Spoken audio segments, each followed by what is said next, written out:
So for those of you who are just showing up, we had an animal reported stranded here, a young humpback calf, yesterday morning. At least it was first reported about 7:30 in the morning.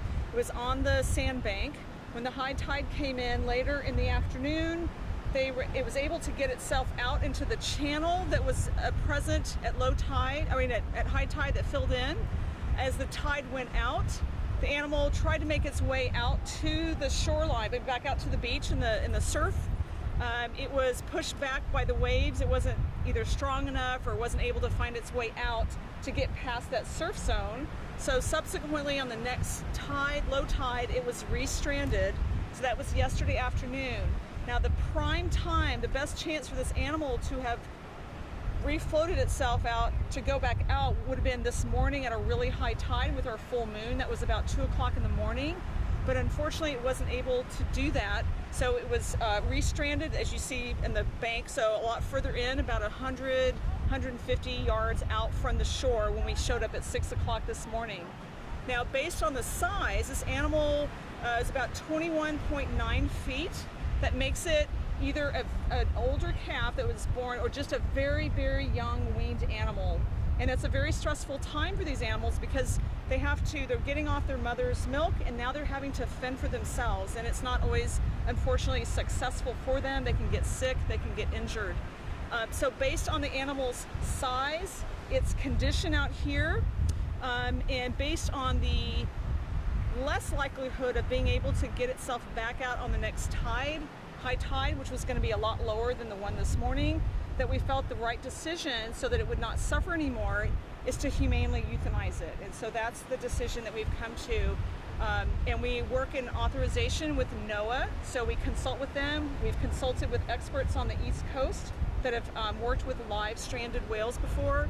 So we have come to the decision, it's the consensus that given the likelihood of this animal not being able to survive long term on its own, given this young age, that this would be the best decision for it. And if we were to try to refloat it, say we wanted to try another high tide, it would be at night, and that's going to be too dangerous for human conditions, for us to work in those conditions at night. Because these animals are very large, you can get injured, and they'll flail around if they're stressed or upset. So what we're going to do is we're going to erect a tent that you see behind us. We put that up, and we are going to put a tarp in.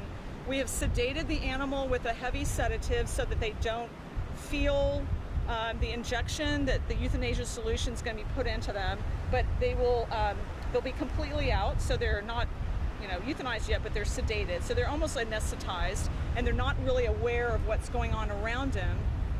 Because of the size of the animal, we do have to use a fairly large needle.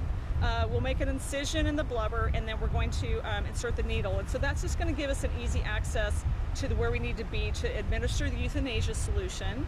And then what we'll do is we'll wait a few minutes, and then we'll monitor, look for any reflexes that maybe remain. So we have to make sure that those are all gone. That helps us assure. We'll listen to the heart, and we're going to watch for any remaining respirations to stop. And so we'll wait for a good amount of time. Again, we're fighting the tide, so we have to make sure that we want to make sure the animal is completely gone. And then before we move it, we're going to do an autopsy on it a little bit later this afternoon. They'll move it up on the beach where we can do that and see what was wrong with this animal. After the autopsy, what's the plan after that? I believe the plan is to potentially bury it. I think that's what the plan is, so that we don't have it sitting on the beach. So I'm up in Washington, and we just let them sit out, but that's that's our only options up there usually. So yes, that's the plan. Thank you guys for coming and being concerned, and hopefully we'll learn from this animal for future cases, and find out what was wrong with it, and see what stock of humpback whales it comes from. So there's different ones that are up and down the coast, and we'll do genetics and see where it belongs. Is there a pod of humpbacks locally since we've been watching it from afar? Yeah, there are. I don't think they call them. I think they're like stocks, and they have different genetic characteristics, and they have some that go in different parts, like some in Hawaii, some in Mexico, some in Costa Rica. So there may be a family out there. I don't. If it's weaned, then probably not. Mom's already gone on. But if it was a not quite weaned, like maybe it was a couple weeks away, then she might have just left it, or if she couldn't find it, it got separated somehow. We just don't know, what the circumstances are. But this could be a really early weaned animal. We just don't know for sure, and we'll find out more when we do the autopsy. When they are ill, do the family members kind of push them off? I don't know. That's a No. good question. I know the kill rails they do, but I don't know about these guys. I don't know. It's a good question.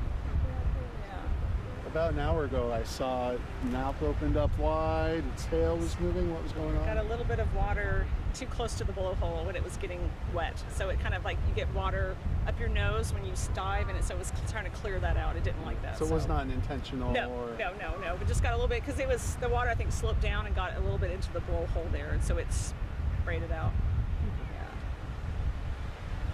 Yeah. All right. Well, thank you guys, and we're gonna